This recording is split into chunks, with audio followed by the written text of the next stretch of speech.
Some of you, no doubt, have been on mission trips or work camps to assist after natural disasters. If so, you know that accommodations are not always as comfortable as home. What would you have thought if you'd been told during your planning, do not go to REI or to Dick's Sporting Goods. Do not buy mosquito netting or that new pair of Merrill walking shoes. Do not stock up on extra strength insect repellent energy bars or that liquid soap that serves for both showers and shampoo, as well as hand washing your undies. Definitely no power converters or solar chargers for electronic devices. What would you have thought if you were told, do not go to your storage locker to find your sleep sheet, your inner and outer layers, your wool-rich hiking socks. Do not go to the travel medicine clinic for tetanus shots and anti-malaria medications. Do not even go to the bank to exchange money. Simply put your passport in a Ziploc bag and carry it in your pocket. I have to wonder, without all of our stuff, even if it's a mere substitute for our usual comforts, would we be so eager to go?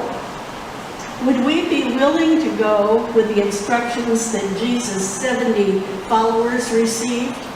No purse, no bag, no sandals.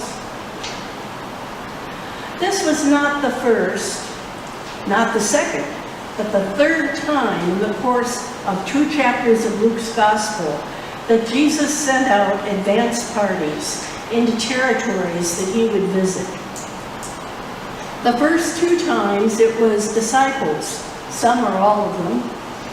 They were to seek places where they and Jesus would be received, so that Jesus' teaching could take place. We remember that the first time the 12 took their instructions, went out, and then returned ecstatic about their successes in healing and ridding people of demons. The second time, our reading from last week, Jesus was with them. When they were rejected in Samaria, Jesus said, we'll just move on in peace.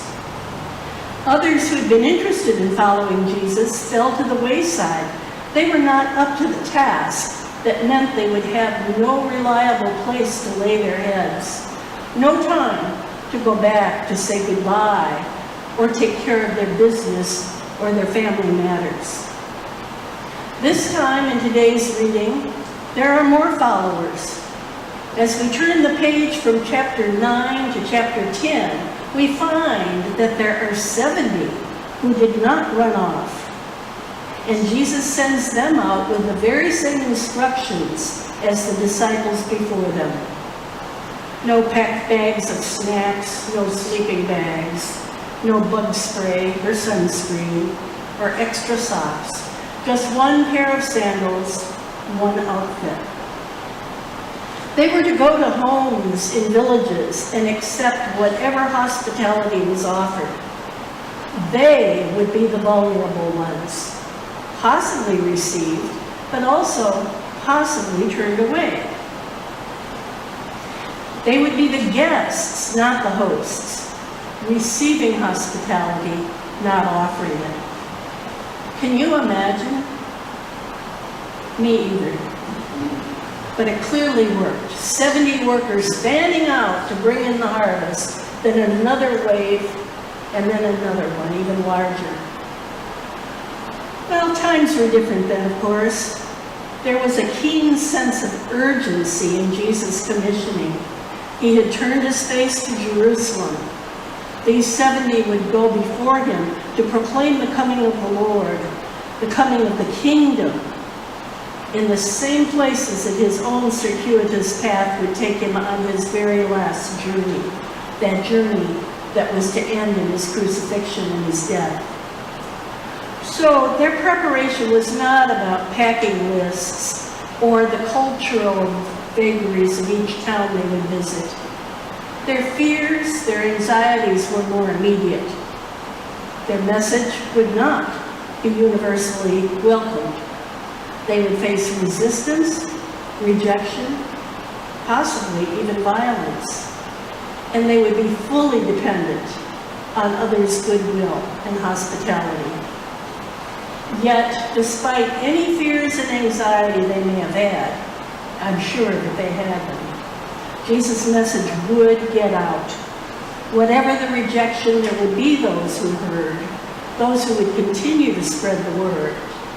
Otherwise, I doubt that we would be here today listening to this story. We don't feel that urgency today, do we? We don't eagerly go outside of our doors to proclaim the kingdom. We do share some of the fears of those 70 followers. Fears of rejection, fears of resistance. And I expect we have a fear of dependence, too, on the vulnerability of needing to depend on others, on their hospitality. Our world today does not have that unspoken law of hospitality to the stranger. Indeed, knocking on the door of a house is met with suspicion, at the very least. I'm guessing we have another fear, too. A fear of the E word, evangelism. We don't want to be mistaken for the zealots who go from door to door with their religious tracts, claiming to possess a single truth with a capital T that everyone needs to accept. And that begs the question of this particular reading, doesn't it? What exactly were these 70 disciples taking into the mission field? I don't see in the reading any indication of pressuring people to convert. What I see is sharing peace, staying or dwelling for a while, healing and praying, probably sharing meals, and proclaiming God's kingdom. Maybe it's because in these 2,000 years, God's kingdom has not come to completion as the people in Luke's day thought it would. The church has become more comfortable.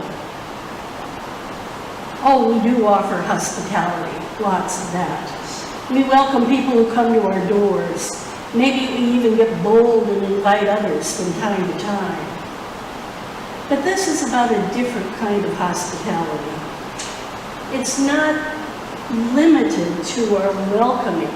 It's about opening ourselves to others, to their ways and their customs, allowing ourselves to be vulnerable and receive the gifts that they bring. It's more than inviting people to join our group, to be like us. It's about being incomplete without one another, without all of our diverse stories and talents and needs. It's about a more expansive hospitality that reaches out beyond the doors and out into the world. This, I think, is a time for urgency. The decline in our churches, the growing numbers who have no connections at all with religious communities, and an indifference, along with the distrust of religious organization, because certain voices have been so loud for so long. The growth curve of all churches, not just the mainline churches, has hit the downward slope. The stresses and struggles of life are different from Jesus' time, but they're no less acute. But I believe with all my heart that we have a message to proclaim that is compelling. We live in a world that ever more desperately needs love and peace, belonging and significance. We can't go back to the first century. We don't need to. We can still learn from Jesus because the basic human needs are still present and the workers are still few. Who better to offer these things than the church? Now, I may be preaching to the choir. I don't know you that well, and maybe you're absolute experts at inviting people and going outside of your doors. I'm speaking more from the sense of a number of churches that I have visited.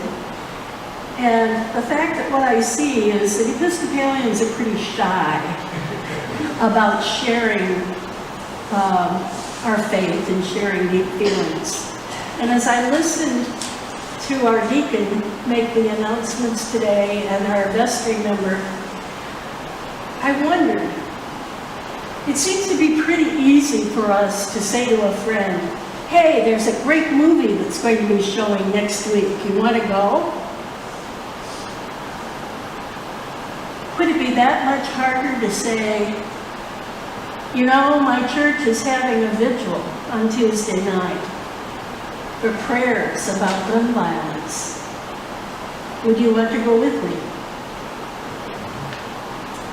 Or, what if you're talking with friends about the state of the world today and lamenting the anger and the hatred that we see all around us and our powerlessness to do anything about it? Would it be really hard to say to them, I don't know what I would do without my church community? That might open a door for conversation. Say, what? You really believe all that stuff? Say, well, we always have permission to question and to have doubts. And we can all talk with each other. We can have a book group about racial justice or something that helps us work through some of these things together. That's a really important thing. So many opportunities if we could just get past that initial fear that we are proselytizing to each other. A few years back, then presiding Bishop Catherine Jefferts Shorey said something about the idea of mission. She said, mission is going into the world together, at least 2 by 2, to love, heal, and reconcile what is injured and broken. We are sent out of ourselves, out of our churches and worshiping communities, to be broken open for the healing of the world. Jesus sent out the people to engage with others. They did not wait for others to come to them. When they went out, it was not with that grand fanfare like Naaman's horses and chariots and bags of silver and gold in our first lesson this morning. They went humbly and prayerfully. They did not use coercion or forced conversion. The people they went to could choose to accept or to reject the blessing of peace they'd been given. If they accepted, the story was told, the community built, the sick and the troubled healed. If they said no, they moved on, shaking the dust from their sandals. They went not burdened by all of their stuff. Traveling light helped them remain single-minded and focused. Sometimes we in our churches get distracted by all of the details of our programs and providing programs, forgetting what we're really about. The mission of the church is to continue Jesus' work. It's about focus on what is truly important and about being authentic and willing to talk about our faith and to allow ourselves to be vulnerable. It's especially about being willing to listen to the stories of others and to have the courage to risk being rejected.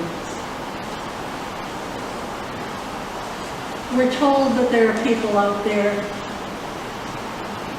We don't have to go out with one tunic and one pair of sandals to strange villages. The people are all around in our neighborhoods, our families and everywhere.